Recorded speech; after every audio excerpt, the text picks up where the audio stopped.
Kita akan masuk kepada pemaparan materi yang berikutnya, sesi terakhir, yaitu dengan judul Memuridkan Generasi Yeremia yang akan dipaparkan oleh Bapak Pendeta Togi Simanjuntak, MA. Mari bersama-sama kita saksikan video profil pembicara sebagai berikut.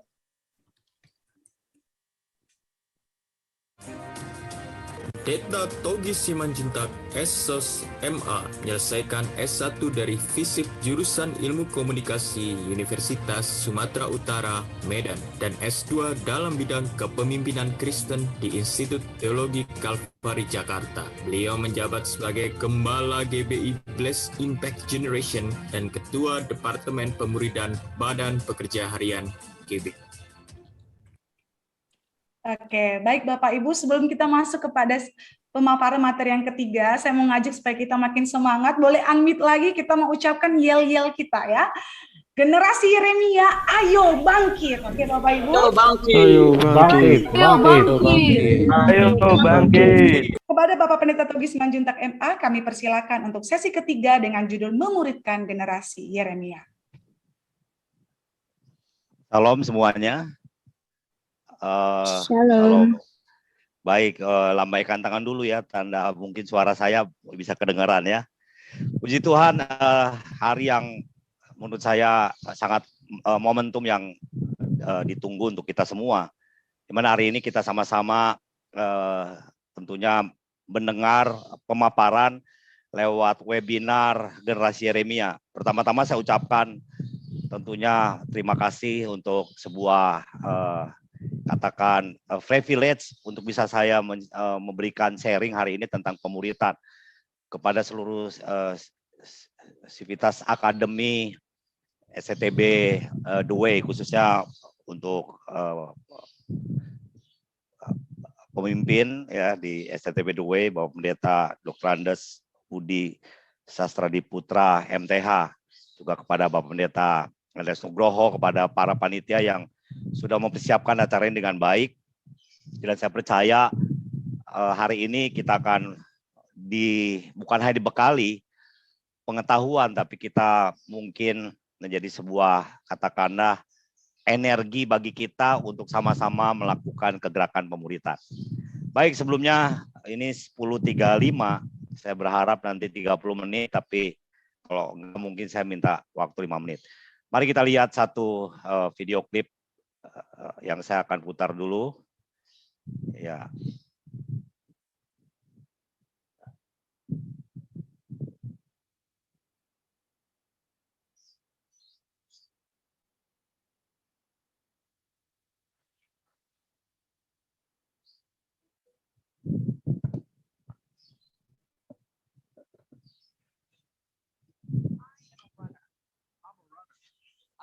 Suaranya belum, Pak.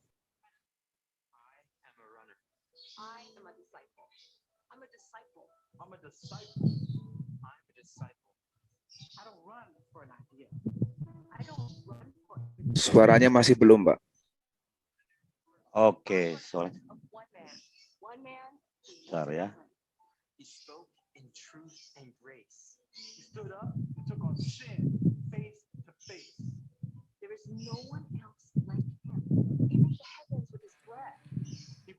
Bisa diulang share screen-nya, Pak.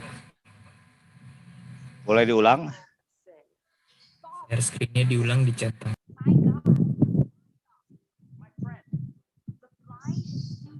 Oke.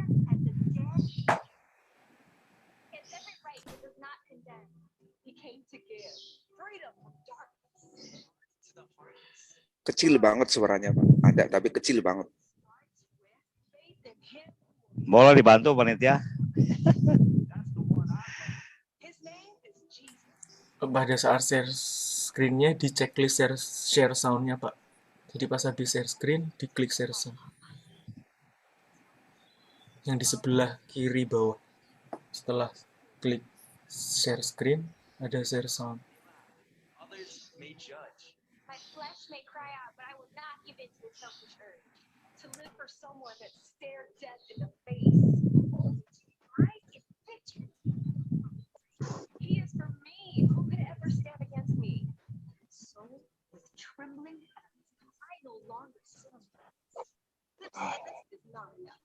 Tetap nggak ada suaranya.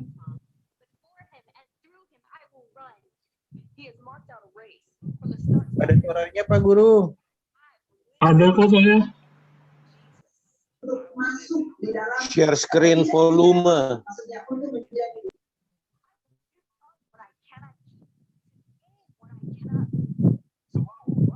Suaranya ada, Pak.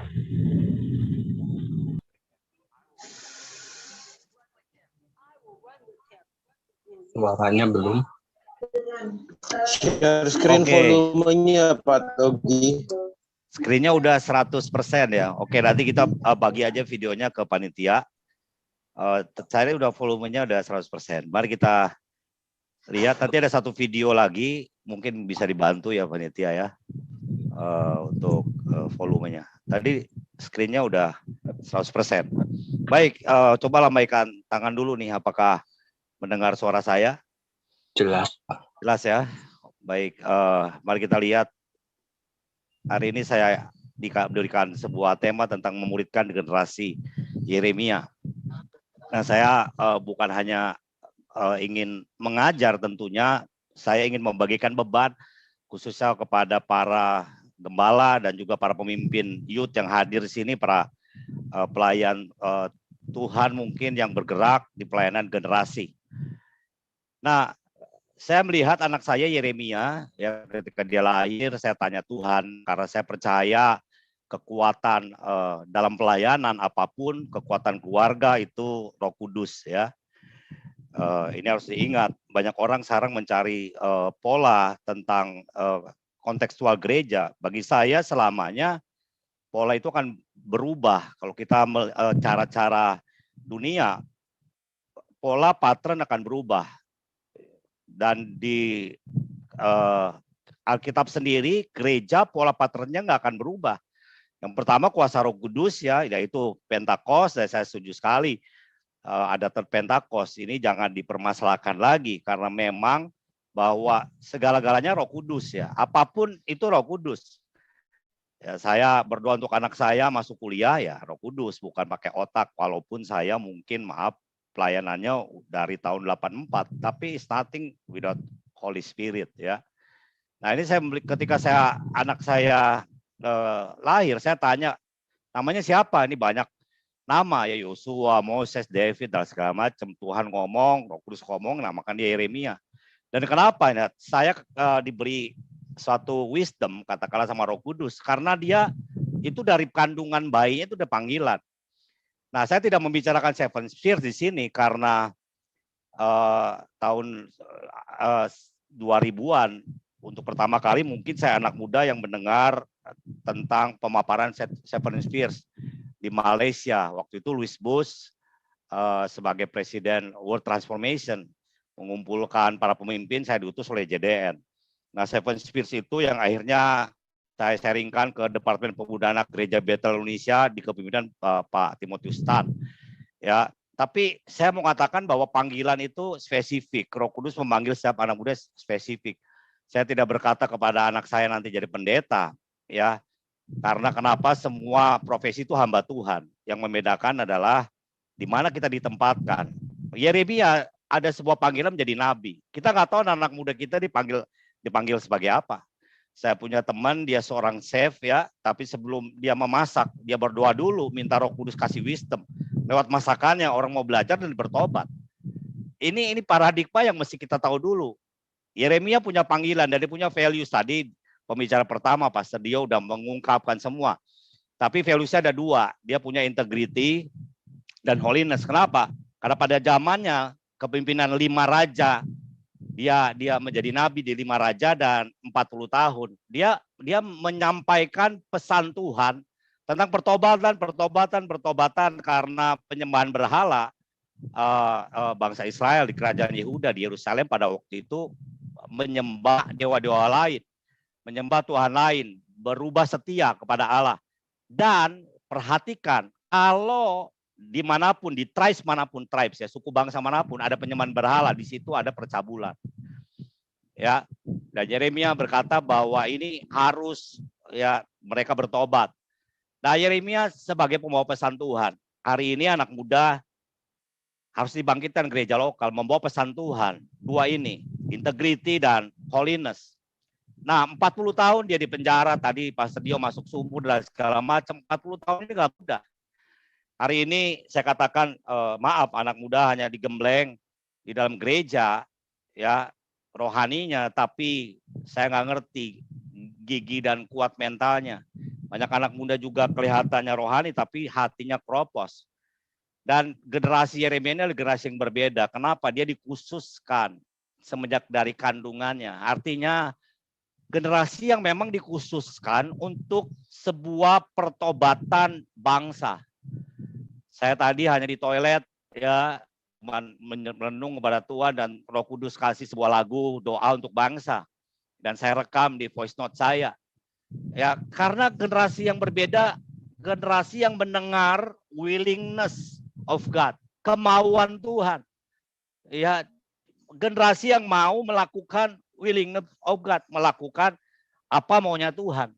Hari ini generasi Yeremia berbicara bahwa gereja harus melahirkan sebuah generasi yang cinta Tuhan, mau melakukan panggilan Tuhan dan mau menuntaskan panggilan Tuhan.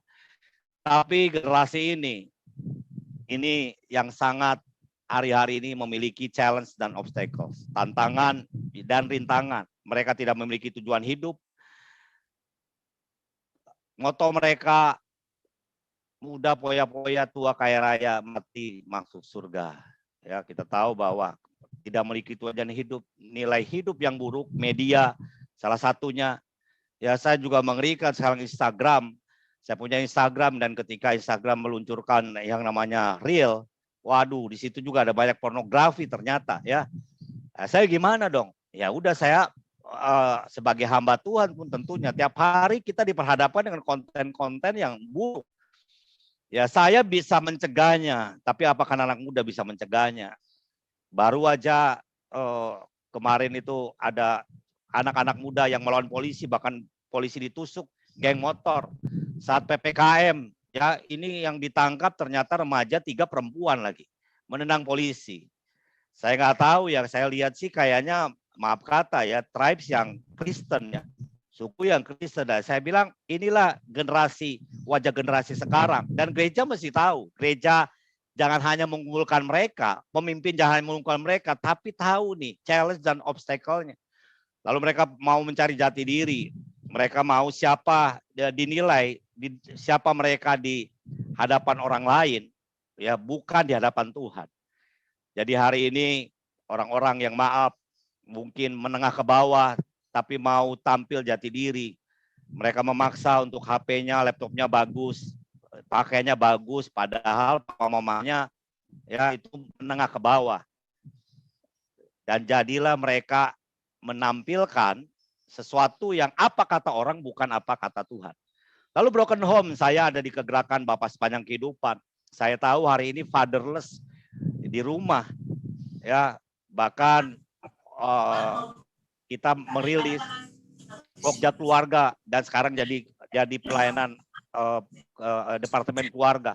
Merilis namanya Mekar, melindungi keluarga, anak dan remaja. Itu kepemimpinan yang lalu. Kenapa? Karena ditemukan banyak anak muda yang broken home. Papa mama pulang malam, papa mama berantem dan mereka mencari kasih di luar. Ya, dalam komunitas pergaulan mereka yang buruk, ya bersyukur kalau masuk ke komsel. Tapi kadang-kadang komsel juga nggak mengerti, cuma hanya kumpul tapi tidak menjangkau, bahkan tidak memuridkan mereka. Nah, apa kata Alkitab? 2 Timotius 3:1-4. Ya, ini sudah jelas. Ya, tapi saya suka lebih bahasa Inggrisnya. Dikatakan di sini juga bahwa ini ngomong setiap generasi pada zamannya pasti ada. Ya, karena ini yang berbicara adalah Alkitab. Mereka ini memberontak kepada orang tua. Kita lihat, ya, ini Paulus jauh-jauh hari udah ngomong nih. Di generasi saya itu terjadi. Ya, tadi Pastor Chris sudah menjelaskan antar generasi. Saya nggak tahu generasi berikutnya, apakah generasi X disebutkan atau generasi apa, saya nggak ngerti lah ya. Tapi yang jelas Alkitab itu tidak akan pernah berubah. Setiap generasi pasti ada orang-orang yang memberontak kepada orang tua. Lihat, unthankful. Saya baca di Instagram ya, anak-anak Sultan nyebrang, diseberangi sama satpam, ngomong terima kasih. Di belakangnya ada yang mencemooh. Masa gitu aja ngomong terima kasih tuh, lihat tuh. Ternyata generasi juga. Mereka nggak diajarin tata krama. Apa-apa tuh makasih. Respect kepada orang tua. Dan ini jelas unholy. Saya melayani generasi di tahun 84.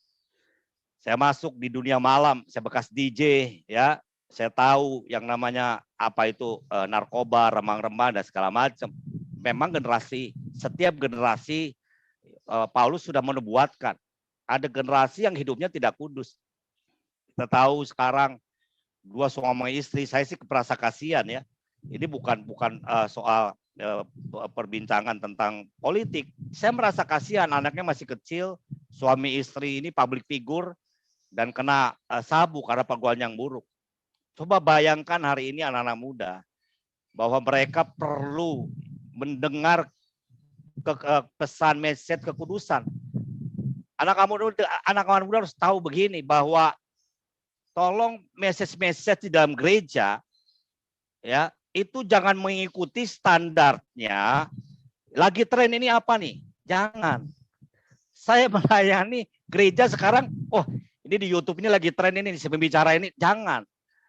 Saya menghargai bukan apa ya, saya menghargai dan respect GB Gatot Subroto, Bapak Pendeta Dr. Niko Nyotoro Harjo, itu konsisten. Message-nya itu konsisten dalam Alkitab. Pemulihan Pondok Daud, doa pujian penyembahan. Ada anak muda yang bilang, kok bosan ini? Loh, itu bukan bosan. Budaya Yahudi itu, perhatikan baik-baik ulangan 6. Itu ngomong berulang-ulang. Pesan itu harus disampaikan kepada yang namanya generasi, anak-anak. Apa itu pesannya? Takut akan Tuhan, mengasihi Tuhan, cinta Tuhan. Hari ini anak muda kalau lihat ngomong doa, ya itu mah vintage loh. Sekarang kita mau ikutin pesan dunia, message dunia, ya, motivator yang selalu apa nih trennya nih dunia nih. Oh enggak gitu, kita mau ikut tren surga. Tren surga tetap holiness, integrity, doa, pujian, penyembahan. Itu tren surga dan itu nggak bisa dirubah-rubah. Makanya banyak gereja hari ini polanya, patternnya apa nih? Ini maaf ya, saya bukan mau ini. Tapi saya ini ngomong orangnya Batak dan belak-belakan walaupun lahir di Bandung ya. Ada sebuah pattern pembicara ini ngetop di YouTube itu diambil. Tapi belum tentu patternnya itu sama di Alkitab. Nah makanya marilah kita balik berulang-ulang.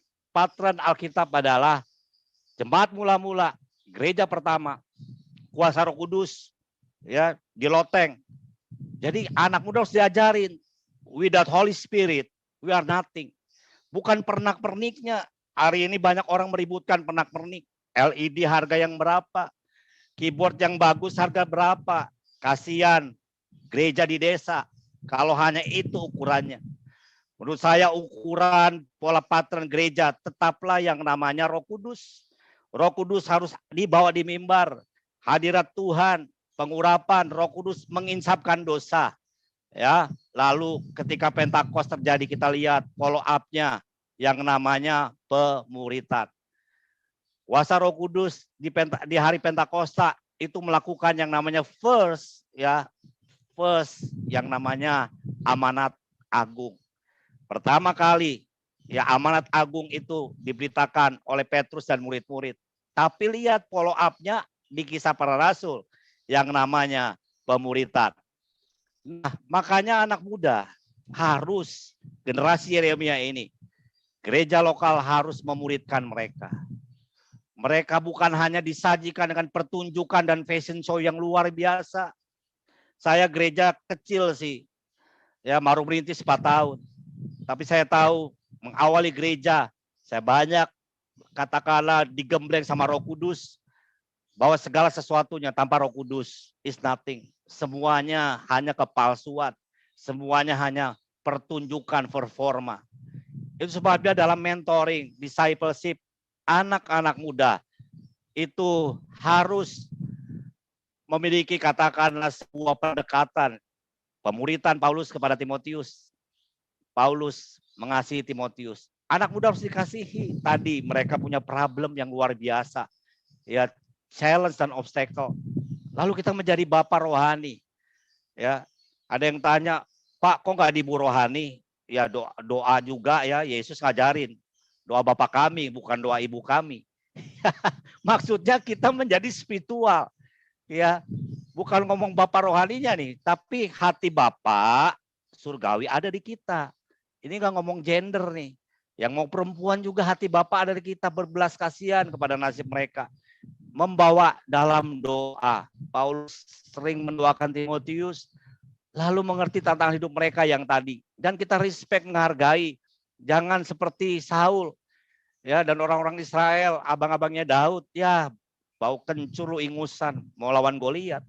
Kadang-kadang saya kasihan banyak anak muda yang dulu ketika curhat ke saya, ya kalau kita ibadah, senar aja yang dikasih putus katanya ya. Drum yang bagus baru beli nggak boleh. Lah ini kan salah ya. Harusnya mereka kita hargai sebagai emerging leaders. Orang-orang yang justru akan meneruskan visi gembala. Akan menyokong gereja sehingga gereja jadi kuat. Dan kita harus arahkan pada panggilan Allah dalam hidup mereka. Kita nggak cukup berkhotbah kepada mereka, mendoakan mereka. Tapi kita harus memuridkan, menanya apa sih hobi kamu, apa sih keinginan kamu, visi kamu tuh apa. Sehingga kita bisa membimbing, mengarahkan mereka tadi seperti Yeremia, memenuhi panggilan Allah di dalam generasinya. Dan jadilah kita role model. Yesus, dia bukan hanya ngajarin doa, tapi dia orang yang suka berdoa. Murid-murid nyari, kemana nih Yesus? Orang-orang nyari, dia lagi sendirian berdoa. Kita harus jadi teladan bagi mereka. Yesus di dalam pemuritan Alkitab itu melakukan 3 hal, dan ini yang harus kita lakukan kepada generasi Yeremia. Yang pertama tentunya membapai mereka, berikan kasih Bapa surgawi kepada mereka. Lalu kita harus mengajar, ya apa yang diajarkan tentunya Alkitab. Sebabnya kita mengencourage semua anak muda. Saya bersyukur GB Gatot Subroto punya KOM 100, 200, 300, 400 lengkap ya. Kita badan pekerjaan harian melalui Departemen Pemuritan juga sedang memulai modul yang namanya MSK. Kenapa? Karena anak muda perlu diajarin bukan hanya make up di TikTok ya, di Instagram. Tapi harus diajarkan firman Tuhan. Tapi yang paling juga penting, jangan hanya membapai mengajar, tapi juga latih dong mereka. Mereka dibicarakan tentang memenuhi visi panggilan, ya kuasa doa mujizat, tapi nggak pernah diajarin bagaimana mereka menyaksikan dan menjadi pelaku mujizat itu sendiri. Satu hari Yesus banyak mengajarkan tentang mujizat, tentang percaya, tapi dia latih murid-muridnya. 5 roti 2 ikan, sisanya 12 bakul, representatif 12 murid karena yang membagikan makanan murid-murid 12. Ya, 5 roti 2 ikan, sisanya 12 bakul. 5.000 orang itu pria. Belum wanita, belum anak-anak. Murid-murid bingung. Tapi Yesus lagi latih mereka. Petrus berjalan di atas air. Mereka bilang itu hantu. Nah, mari berjalan. Petrus jalan dan itu bukan lagi ngajar, itu lagi coaching. Lagi melatih yang namanya mujizat. Petrus ngerasain sendiri. Saya juga bisa nih berjalan di atas air. Tapi ketika dia bimbang, jatuh. Tapi Yesus ya membawa Petrus ke perahu dan orang-orang memuliakan mereka. 5 roti 2 ikan, 5 roti 2 ikan berjalan di atas air. Air menjadi anggur yang the best terakhir. Yang dihidangkan itu luar biasa. Harusnya anggur yang terbaik di awal, ini di akhir. Murid-murid tercengang-cengang. Yesus naik ke surga. Kita lihat Petrus yang udah terbiasa. Bukan hanya melihat, sekarang jadi pelaku. Karena dilatih. Emas dan perak tidak ada padaku.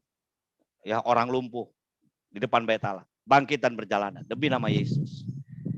Bahkan Petrus itu bayangannya ditunggu. Ya bayangannya, bayangkan. Kenapa? Mereka percaya bayangannya aja bisa menyembuhkan. Ada multiplikasi yang namanya praktek mujizat. 3 hal ini kalau kita mau memuridkan atau mementor generasi Yeremia harus dilakukan sebagai pemimpin rohani atau dalam gereja lokal. Nah, apa prioritas tingkat pemuritan untuk generasi Yeremia? Yang pertama, sentuh dulu, jawab bukan kebutuhan mereka. Sebenarnya nggak perlu duit. Mereka harus dihargai. Kita harus jadi tong sampah bagi mereka, keluhan mereka, dengarkan jeritan mereka. Lalu setelah mereka dipulihkan, ya saya bersahabat dengan Pastor Benny Gunawan dari tahun berapa ya, mungkin tahun 2000, ya ketua KPA GBG Gatot Subroto. Kita sering mengadakan KKR pemulihan dan sebagainya, dan ketika udah di zaman dan sekarang luar biasa ada Racing the Standard, ya. Lalu tapi nggak cukup, harus head mereka pengetahuan firman Tuhan diisi, kebenaran firman Tuhan, ya, dimuridkan, lalu akhirnya mereka bisa melayani, ya, dengan sepenuh hati. Nah, kemudian setelah itu apa prioritas kita lah memuridkan mereka? Yang mana yang kita pilih? Iman dulu, pengetahuan atau skill? Atau dibalik, pengetahuan, skill, iman. Nah, kita lihat jangan terbalik. Ya, iman dulu. Kenapa? Kalau iman dipulihkan, iman mantap, ada Roh Kudus. Saya percaya, maaf ya, saya kalaupun misalnya dia nggak sempat ke sekolah teologi, tapi pengetahuannya baca firman itu dibukakan oleh Roh Kudus, baru diberikan keahlian. Jangan dibalik. Pengetahuan dulu, skill, baru iman di atas. Saya bersyukur untuk setiap orang, ya, masuk ke sekolah teologi. Saya encourage. Kenapa? Karena orang-orang ini yang akan efektif memuridkan generasi Yeremia. Pengetahuannya diisi, imannya kuat, tapi jangan lupa nih, ya, skillnya. Itu sebabnya saya mengencourage ke banyak sekolah teologi.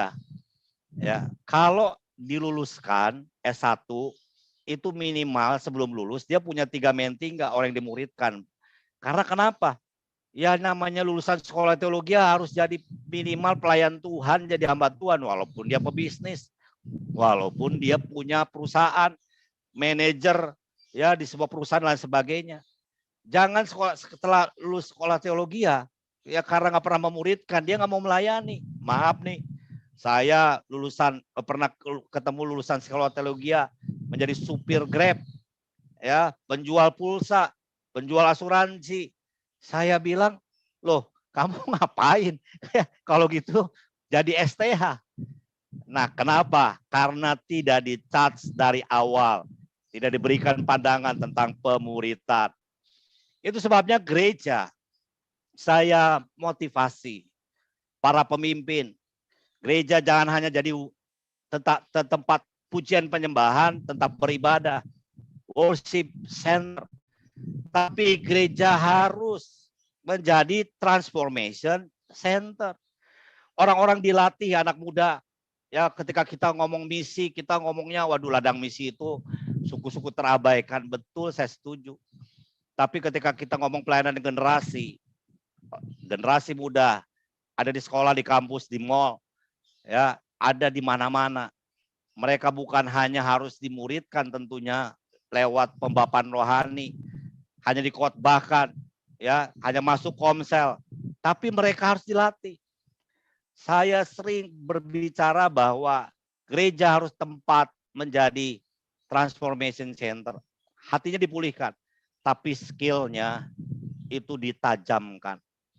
Generasi Yeremia adalah generasi yang akan berbicara di semua lini di bangsa ini, di sekolah, di kampus, ya, di perusahaan, dan lain sebagainya.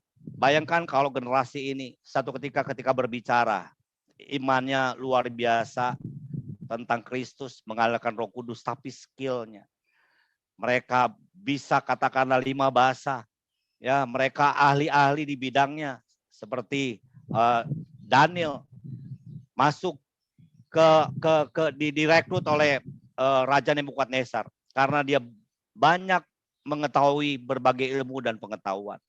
Hari ini anak-anak muda harus dididik, dilatih. Gereja harus menjadi tempat pelatihan, ya, harus menjadi tempat pendidikan bagi generasi Yeremia. Saya sering bicara kepada gembala, bayangkan kalau sisihkan ajalah uang misi 15%. Ya, full time itu guru bahasa Inggris, guru matematik, dan itu jadi misi youth.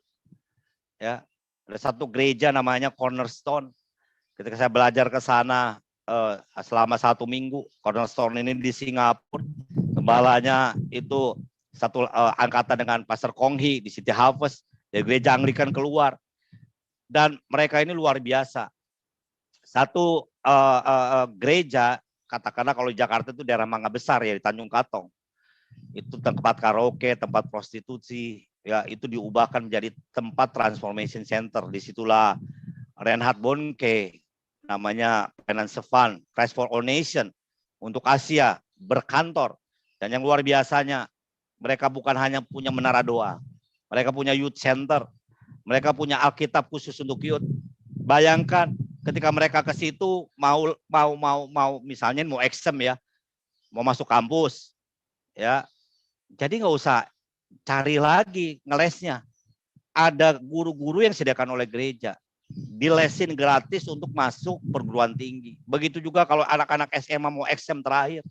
Dan ketika mereka di gurunya ngajar, saya lihat setelah ngajar ya di perpustakaan itu lagunya rohani, instrumen. Waduh, dan ketika mereka digerakkan masuk ke menara doa, mau teh, mau kopi dihidangkan. Saya pikir inilah gereja. Ya bukan hanya tempat worship center, tapi kita sungguh-sungguh melahirkan generasi Yeremia. Bayangkan, saya membayangkan kalau generasi Yeremia hidup hari ini di zaman COVID. Saya agak sedih juga. Kemarin teman saya jam 9 pagi mencari tabung gas, ya kemana-mana, dapatnya jam 9 malam untuk adik iparnya yang sudah sesak napas. Dan harus membayar harga 4,5 juta. Harga tabung normalnya 500. Saya membayangkan kalau generasi Yeremia banyak hari ini di perusahaan, di pabrik, dimanapun, orang-orang ini penuh dengan Roh Kudus, punya integritas, menjaga kekudusan. Mereka akan menabur kebaikan bagi bangsa ini. Mereka akan memberi tanpa pamrih. Mereka akan mengupayakan semaksimal mungkin agar bangsa ini bisa bangkit, bisa terbebas dari COVID. Mengapa? Karena generasi ini bukan hanya imannya ditumbuhkan dalam gereja, tapi gereja benar-benar melesatkan mereka seperti anak panah, melatih mereka ya menjadi dokter yang terbaik, menjadi insinyur yang terbaik, bahkan mungkin who knows menjadi menteri yang terbaik, wakil presiden terbaik, karena gereja mengerangi mereka. Gereja ya bukan hanya mengajak mereka untuk beribadah, tapi gereja sungguh-sungguh memuridkan dan melatih mereka. Pemuridan dalam Alkitab, kapanpun, dimanapun, itu sebabnya Matius 18, 19, 20. Ini sangat relevan sepanjang zaman. Tempatnya 2-3 orang berkumpul tidak disebutkan. Ketika COVID melanda dunia, gereja semua online ya, semua online. Ternyata Matius 18, 19, 20 digenapi. Lewat online Zoom hari ini, ya kita 2-3 orang berkumpul, Tuhan Yesus hadir. Itu sebabnya muridkanlah mereka dan pergunakan, manfaatkan. Gereja dipanggil melalui COVID-19 ini, pandemi yang terjadi di dunia, untuk mengingatkan bahwa di era normal baru ini, pemuridan harus jalan kapanpun, dimanapun. Jangan biarkan COVID membuat gereja berhenti bergerak. Gereja ya justru lewat COVID ini, Injil terbuka, amanat agung terbuka. Saya di lingkungan sini, saya kasih vitamin yang mereka kena COVID, saya kasih makanan, dan mereka melihat, bukan saya pendetanya, bukan saya orang Kristennya, tapi ada Roh Kudus dalam hidup saya. Karena orang percaya nggak pelit. Ya, apakah mereka menganggap ini kristenisasi? Bukan. Ini saatnya justru gereja membuka selebar-lebarnya amanat agung untuk dilakukan. Di era normal baru ini, Matius 18 ayat 18 sampai 20 tergenapi. Dan slide terakhir, karena ini hanya brainstorming bagi kita, sebuah quotes yang bagus ya dari Chinese proverbs. If you want happiness for a lifetime, have the next generation. Puji Tuhan, saya mau share sebentar. Mungkin saya nggak tahu boleh dibantu suaranya ya di 1 menit terakhir. Oke. It's John Legend. It's so exciting to be joining you on American Graduate Day. My first big mentor.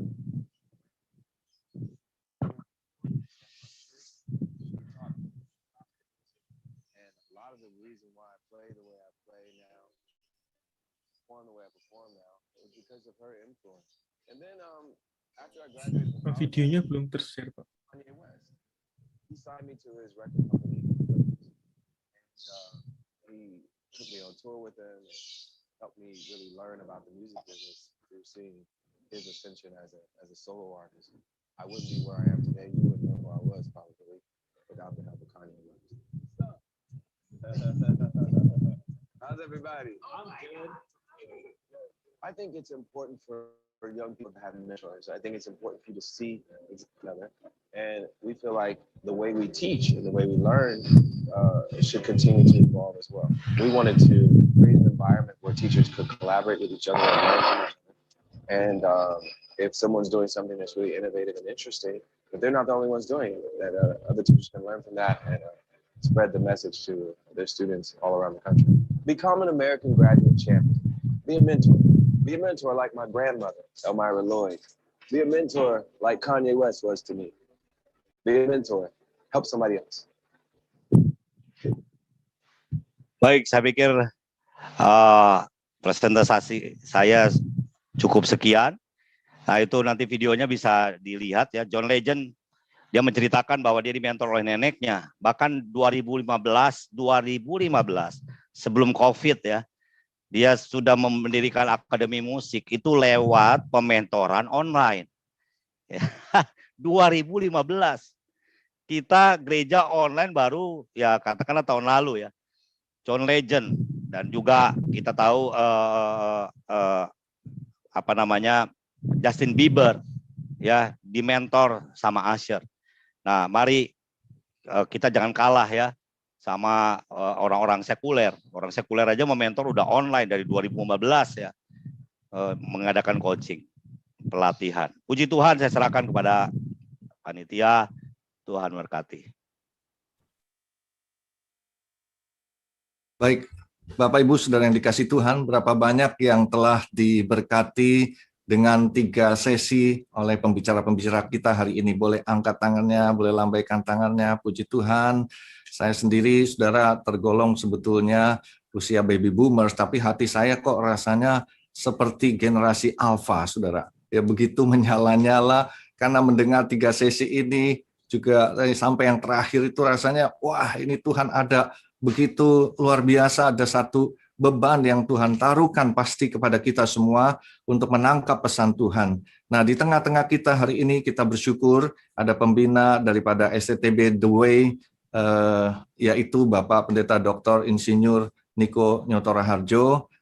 Selamat datang Pak Niko, terima kasih buat kehadiran Bapak. Dan hari ini sebagaimana tadi dari sejak awal kita sudah diingatkan bahwa generasi Yeremia itu bukan hanya terpanggil, saudara, bukan hanya dipanggil, tetapi juga diperlengkapi dan diurapi, didoakan, tapi juga diutus. Nah, hari ini saya percaya, kita semua yang hadir, saya percaya baik yang ada di Zoom ini maupun yang ada di YouTube, saudara, kita harus menangkap pesan Tuhan ini. Kita sudah menangkap pesan ini.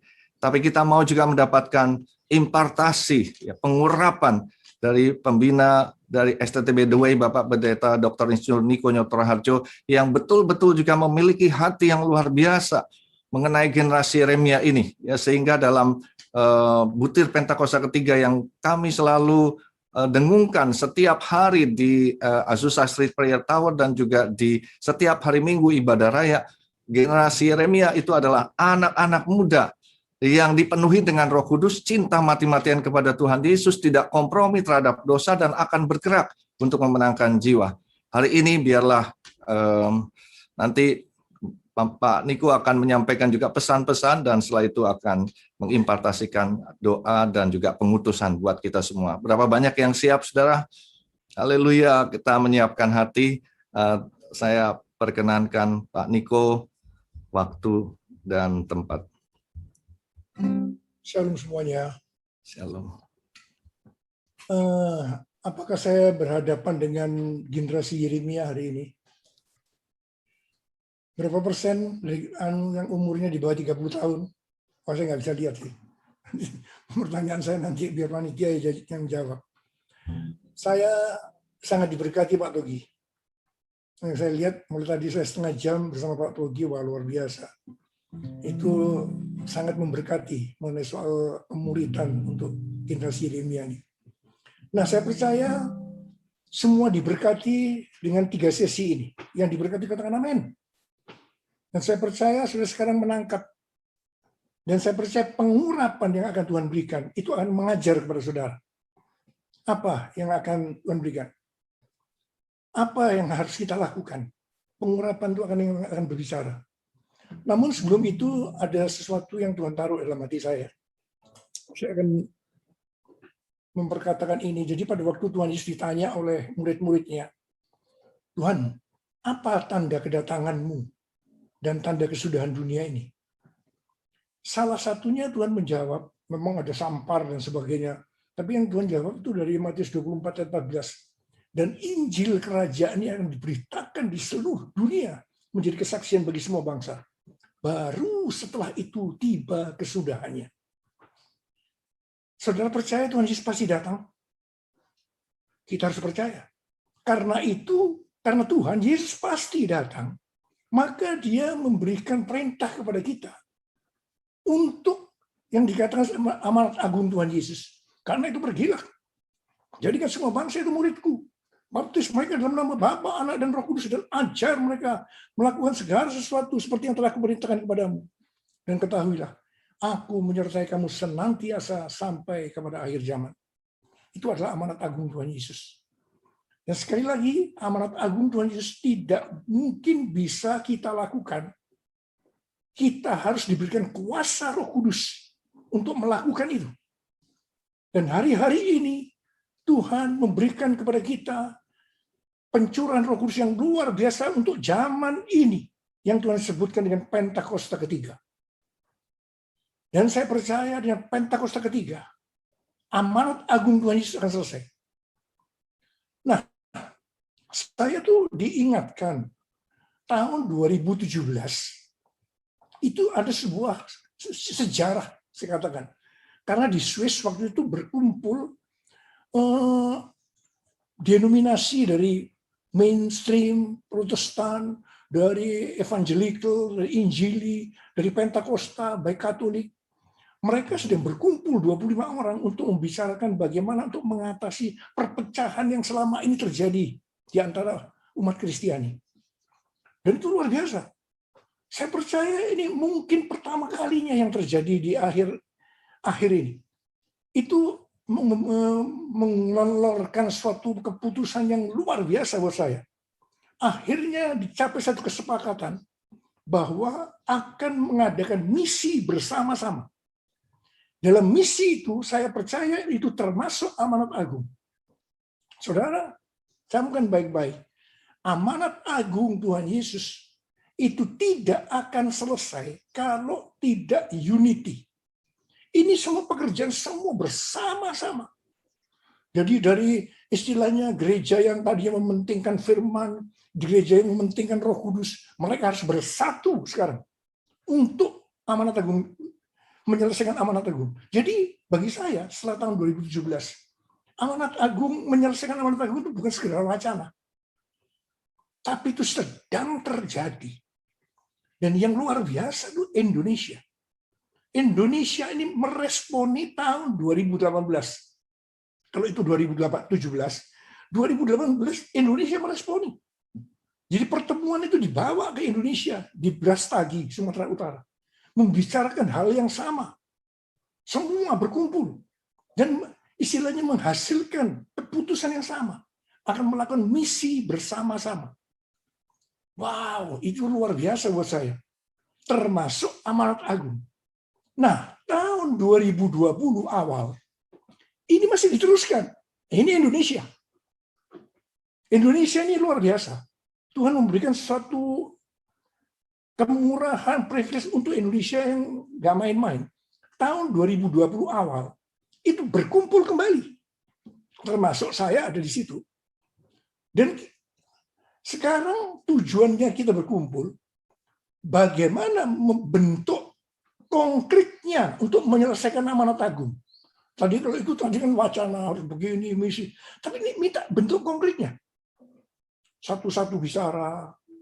Saya waktu itu bicara. Saya digerakkan bicara untuk bersaksi. Bahwa sebentar lagi bulan 2, itu bulan 1. Saya itu diundang ke Brasil. Sebab ada kegerakan anak-anak muda yang luar biasa di Brasil. Jadi ceritanya The Sen itu sampai mengadakan KKR besar-besaran gara-gara begini. Mereka tuh mengadakan satu KKR. Mereka tuh sewa gedung, stadion, muat 80.000 orang. Sudah tahu apa yang terjadi? Kurang dari 6 jam, tiketnya tuh habis terjual. Jadi kalau di sana KKR tuh bayar. Indonesia buru-buru bayar tuh ya. Saya bayar. Kurang dari 6 jam. Kaget mereka. Ada apa ini? Ada apa dengan anak muda ini? Sewa gedung kedua. Ini di Sao Paulo. Sewa apa namanya? Stadion yang kedua. Kurang dari 3 hari. Tidak sampai 3 hari. Fully book. Dan masih banyak yang waiting list. Wah, mereka cari di Rio udah ada, akhirnya ketemu di Brasilia, ibu kotanya. Jadi di 3 stadion. Nah, singkat ceritanya di 3 stadion waktu saya ke sana, itu kira-kira antara 160 sampai 180 ribu anak-anak muda kumpul. Saya tahu umur rata-ratanya berapa? 24 tahun. Nah, ini perhatian baik-baik. 24 tahun mereka berkumpul. Saya waktu masuk ke stadion, kalau saya ingat, saya dengarkan lagu ini. Holy, holy, are you Lord God Almighty? Worthy is the Lamb, worthy is the Lamb. You are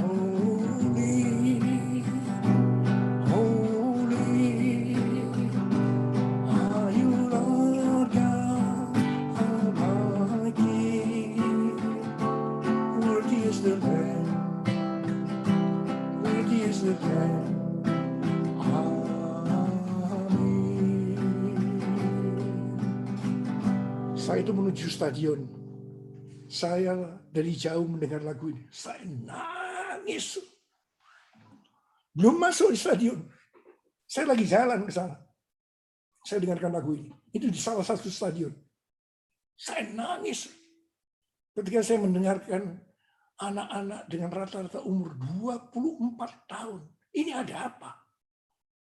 Nah, jadi waktu saya sharing pada pertemuan itu, mereka tuh tiba-tiba sepakat. Aras nasional. Nanti bagaimana bentuk konkretnya untuk amanat agung Tuhan Yesus? Mungkin saudara dengan istilah pemuritan tadi. Bentuk konkretnya itu gimana? Nunggu Pak Niko pulang.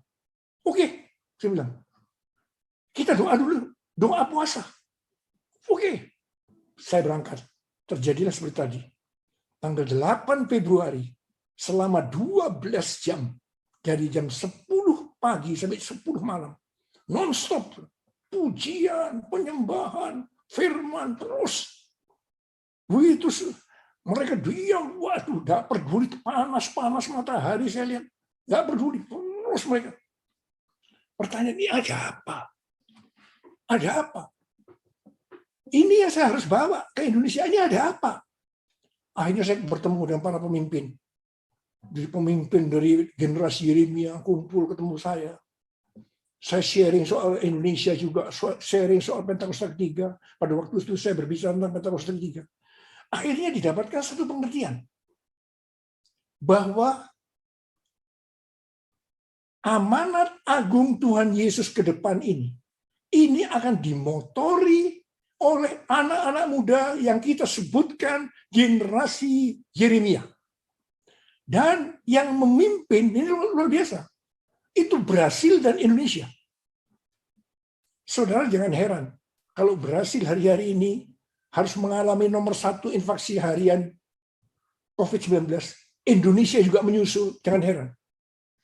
Tuhan sedang berbicara. Tuhan lagi berbicara. Dengar, generasi Yeremia. Kalau kamu semua generasi yang melihat ada goncangan yang luar biasa melalui COVID-19, ingat bahwa ini artinya Pentakosta ketiga sedang dicurahkan. Dari ini penting. Setelah saya pulang, saya sharing ini, tapi sudah nggak sempat sharing yang keduanya, sebab kita sudah masuk doa puasa, COVID, dan setelah dalam COVID ini kita diproseskan. Ingat, nomor 1 yang harus Anda pegang baik-baik, yang menjadi motor untuk penyelesaian amanat agung Tuhan Yesus yang sudah sebutkan sebagai pemuritan, itu adalah generasi Yeremia. Katakan amin. Tangkap ini.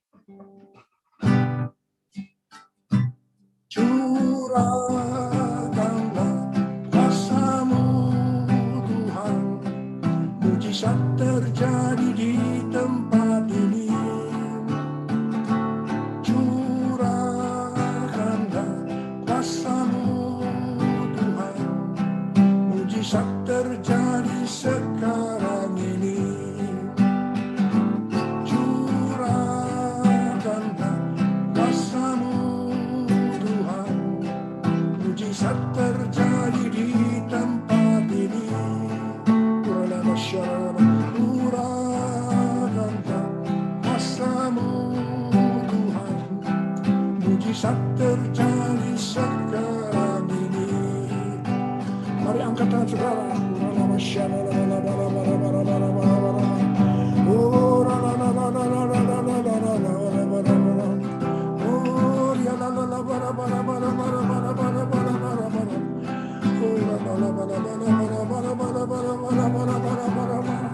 Tuhan, curahkan pengurapan-Mu pada kami, anak-anak-Mu, Tuhan, generasi Yeremia yang sedang ada di sini, Tuhan. Tuhan, mereka sedang mengangkat tangan di hadapan-Mu. Terima pengurapan Tuhan. Terima. Oh, terima. Pengurapan yang akan mengejar Engkau. Pengurapan yang akan memberikan kuasa untuk menyelesaikan amanat agung Tuhan Yesus. Bukan menjadi murid. Orang yang menjadi serupa dengan gambar Yesus. Orang yang berintegritas.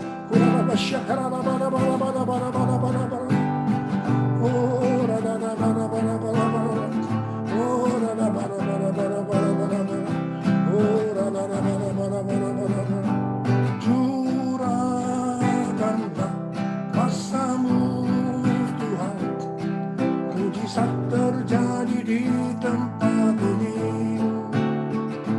Curahkanlah kuasa-Mu Tuhan, mujizat terjadi sekarang ini.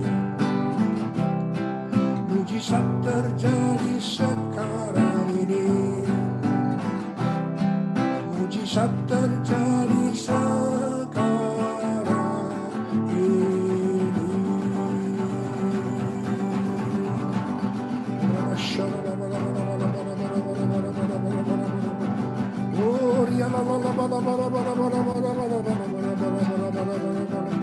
Oh Tuhan, terima kasih. Terima kasih Tuhan. Terima kasih Tuhan. Terima kasih. Dipenuhi Roh Kudus. Dipenuhi dengan Roh Kudus. Penuh Roh Kudus. Terima kasih. Dalam nama Yesus. Dalam nama Yesus.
Haleluya. Amin.